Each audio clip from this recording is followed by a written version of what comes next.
پھر وہ آگے چل کر بڑے خطیب ہوئے. جب ہندوستان آزاد ہو گیا اور کچھ لوگ ہندوستان چھوڑ کر پاکستان جانے لگے تو اس وقت انہوں نے بہت سمجھایا، لوگوں کو منایا کہ ہم ہندوستان چھوڑ کر پاکستان یا دوسرا ملک نہیں جائیں گے، بلکہ ہم اپنے ملک میں رہیں گے. یہیں ہمارے آبا و اجداد رہے ہیں، یہیں ہماری مسجدیں ہیں، یہیں ہمارے قبرستان ہیں، یہیں ہمارے بزرگوں کے بنائے ہوئے تاج محل، لال قلعہ ہیں، یہ سب ہماری نشانیاں ہیں، اس کو ہم چھوڑ کر نہیں جائیں گے. دلی کی جامع مسجد سے انہوں نے ایک تقریر کی تھی، اس کو سن کر جو لوگ وہاں موجود تھے سامان لے کے جانے کے لیے، وہ سب کے سب انہوں نے ارادہ کینسل کر دیا کہ ہاں مولانا ابوالکلام آزاد رحمۃ اللہ علیہ کے بعد سے اب میں مطمئن ہوں، اب میں ہندوستان چھوڑ کر نہیں جاؤں گا. اور سب لوگ ہندوستان میں رہنے لگے. ان کو اپنی زبان اردو پہ بڑا فخر تھا. وہ کہیں بھی کسی سے بات کرتے تو اپنی مادری زبان اردو میں بات کرتے ہیں. ایک مرتبہ انگریز وائسرائے ان سے ملنے کے لیے آئے تو ایک ترجمان کو لائے جو اردو اور انگریزی کو سمجھتے ہیں. تو بیچ میں جب مولانا بولیں گے اردو میں تو اس کا ترجمہ وہ وائسرائے کو انگریزی میں بتائے گا، اور انگریزی میں جب وائسرائے بولیں گے تو اس کا ترجمہ وہ اردو زبان میں کر کے مولانا ابوالکلام آزاد رحمۃ اللہ علیہ کو سناتے تھے. تو یہ ہر چیز کا ترجمہ اردو میں کر کے دیتے اور وہ بتاتے ہیں. ترجمہ کرنے کے بیچ میں ان سے ایک غلطی ہو گئی، جو ترجمہ کر رہے تھے ٹرانسلیٹر، ان سے ایک غلطی ہوئی. تو مولانا اس کو بتائے کہ یہ نہیں، ایسے ہوگا، اس کو لفظ کو ایسے بولیے. تو بات چیت ختم ہو گئی. جب ان کے ملاقات کرنے کے بعد وائسرائے جانے لگے تو انہوں نے پوچھا کہ آپ کو انگریزی تو اتنی اچھی آتی ہے، پھر آپ اپنی زبان اردو میں کیوں بات کرتے ہیں؟ تو انہوں نے مسکرا کر جواب دیا کہ آپ 5000 کلومیٹر دور سے آئے ہوئے ہیں ہندوستان پہ، سو اپنی زبان نہیں چھوڑے اور میں اپنے ملک میں اپنی زبان چھوڑ دوں؟ یہ کیسے ہوگا؟ یعنی ہم اپنے ملک میں اپنی زبان، اپنی تہذیب، اپنی ثقافت کے ساتھ رہیں گے اور ہمیں اپنی زبان پہ فخر بھی ہے. تو مولانا ابوالکلام آزاد رحمۃ اللہ علیہ اردو، فارسی، عربی اور انگریزی جاننے کے ساتھ ساتھ اپنی زبان کو ہر جگہ آگے رکھتے تھے. اس لیے اردو بولنا بھی چاہیے، اردو پڑھنا بھی چاہیے، اردو لکھنا بھی چاہیے، اس کے ساتھ ساتھ دوسری زبانیں بھی سیکھنی چاہیے تاکہ ہم دوسری کے باتوں کو سمجھ سکیں. 9 تاریخ کو علامہ اقبال رحمۃ اللہ علیہ کی پیدائش تھی، تو ان کی یوم پیدائش کے طور پر پوری دنیا میں یوم اردو منایا گیا. یوم اردو یعنی ہر جگہ اردو زبان کو فروغ دیا جائے. کہ مولانا ابوالکلام آزاد کی پیدائش 11 تاریخ کو ہے تو اس طرح یوم تعلیم مناتے ہیں، اور یہ پہلے ہندوستان کے وزیر تعلیم بھی. تعلیم سب سے زیادہ ضروری، اس لیے اگر تعلیم نہیں ہوگی تو پھر اچھے برے میں سمجھ نہیں آئے گا، اور پھر تعلیم میں بھی وہ تعلیم جو نفع بخش ہو، جو فائدہ پہنچانے والی ہو، جو دنیا میں بھی اور آخرت میں بھی انسان کو فائدہ پہنچائیں. اب نفع بخش تعلیم کیا ہوتی ہے؟ نفع بخش تعلیم وہ ہوتی ہے کہ جس تعلیم کو ہم پڑھیں اس پر عمل کریں. جس تعلیم کو ہم پڑھیں اس کو ہم عمل کریں. جیسے ہم جا رہے ہیں، راستے پہ لکھا ہوا آگے خطرہ ہے. کیا لکھا ہے؟ آگے خطرہ ہے. تو آگے خطرہ ہے، لیکن اگر ہم مان گئے اور وہیں سے واپس آ گئے تو ہم اس خطرے سے بچ جائیں گے.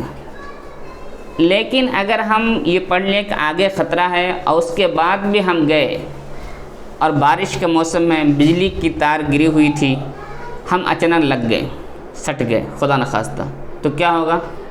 میری موت پکی. تو جو ہم پڑھے تھے کہ آگے خطرہ ہے، یہ پڑھنا ہمارے لیے فائدہ کیا؟ نہیں فائدہ کیا. جیسے لکھا تھا آگے خطرہ، اگر ہم پڑھ لیا وہیں سے لوٹ گئے ہوتے یا وہاں جانے کے دوسرا راستہ اختیار کرتے تو ہم کو وہ علم فائدہ کرتا. کیا کرتا؟ فائدہ کرتا. لیکن ہم پڑھ لیے کہ آگے خطرہ ہے، اس کے بعد بھی ہم وہاں گئے اور کراس کیے اس کو، اور ہم کو بجلی سے کرنٹ لگ گیا اور مر گیا کوئی، تو اس میں ہمارے علم کا کوئی فائدہ نہیں پہنچایا۔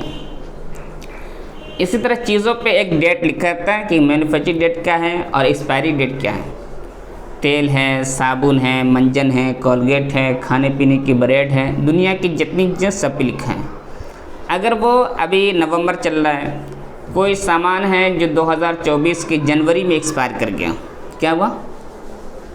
ایکسپائر کر گیا، یا فروری میں ایکسپائر ہو چکا ہے، ہم پڑھ لیے، لیکن اس کے بعد بھی اگر ہم کھائے اور کچھ متلی ہونے لگی، طبیعت خراب ہو گئی، تو یہ علم ہم کو فائدہ دیا؟ نہیں دیا، اس علم کا ہمیں کچھ فائدہ نہیں ہوا۔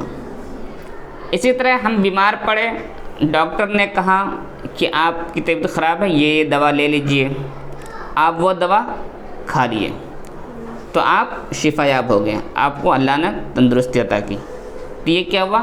علم نافع، کہ ڈاکٹر نے جو کہا ہم اس کو مان گئے، تو یہ ہم کو علم نفع پہنچایا۔ اسی طرح دینی تعلیم میں جو کچھ کہا جاتا ہے، یا تو کسی اچھائی کی طرف بلایا جاتا ہے، سچ بولو، جھوٹ مت بولو، دوسروں کی غیبت نہ کرو، بڑوں کی بات مانو، ابو امی کی بات مانو، یہ سب کیا ہے؟ یہ ہمیں اچھی باتیں بتاتا ہے۔ تو اگر ہم یہ بات سیکھتے ہیں سچ بولو، تو اگر ہم ہر وقت سچ بولیں گے تو یہ ہم کو نفع پہنچائے گا، کیا ہوگا؟ نفع پہنچائے گا۔ لیکن اگر ہم پڑھ لیے یا کسی سن لیے کہ سچ بولنا چاہیے، لیکن اگر ہم سچ نہیں بولتے ہیں تو یہ ہم کو فائدہ پہنچایا؟ نہیں پہنچایا۔ اسی طرح جب کوئی جھوٹ بولتا ہے تو جھوٹ بولنے والا جو ہمیشہ جھوٹ بولتا رہتا ہے تو اللہ کے نزدیک وہ جھوٹا لکھا جاتا ہے، یہ حدیث میں۔ اور سچ بولنے والا جب سچ بولتا ہے تو ایک دن اللہ تعالیٰ اس کو صادقوں اور سچوں لوگوں میں نام لکھ دیتا ہے۔ تو جھوٹ ہم سن لیے کہ جھوٹے کو اللہ تعالیٰ جھوٹا کہتا ہے، جھوٹ بولنے والا کہتا ہے، اس کے بعد بھی اگر ہم جھوٹ بول رہے ہیں تو یہ علم پڑھنا ہمارے لیے کوئی فائدہ نہیں دیا، یہ علم کا پڑھنا ہمارے لیے کوئی فائدہ مند نہیں ہوا۔ اسے دنیا کی جتنی تعلیم ہے، چاہے وہ دینی ہو یا دنیاوی ہو، جو بھی ہمیں دینی یا دنیاوی لحاظ سے فائدہ پہنچاتا ہے، ہمیں اس پر عمل کرنی چاہیے۔ اس لیے آج کے دن ہم 11 تاریخ کے تئیں مولانا ابوالکلام آزاد رحمۃ اللہ علیہ کو ان کی یوم پیدائش پر اور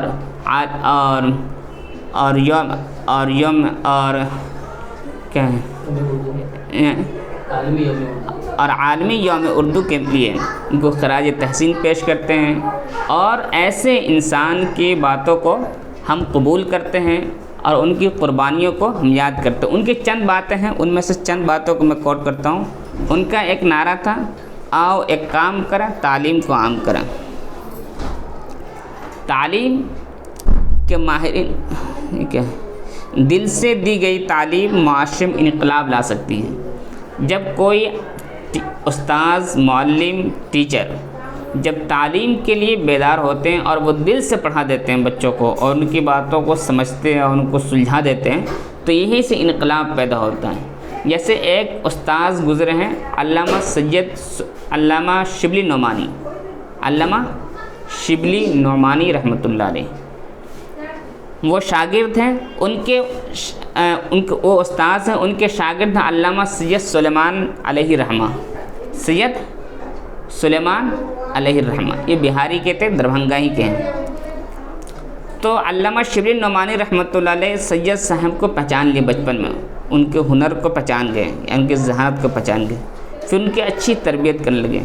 تو ان کے انتقال کے بعد جو وہ 2 کتاب لکھے، سیم ٹو سیم اسی طرز کی دوسری کتاب ہم یوم تعلیم کے تئیں مولانا ابوالکلام آزاد رحمۃ اللہ علیہ کو خراج تحسین پیش کرتے ہیں، اور یوم تعلیم کے تئیں ہمیں تعلیمی بیداری اختیار کرنی چاہیے، اور ہر فرد کو ہر گھر سے تعلیم یافتہ ہونے کی کوشش کرنی چاہیے۔ کچھ نہ کرو تعلیم حاصل کرو، کچھ نہ کرو تعلیم حاصل کرو، کچھ کرو تو بھی تعلیم حاصل کرو، کچھ کرو تو بھی تعلیم حاصل کرو، ہر حال میں تعلیم حاصل کرو۔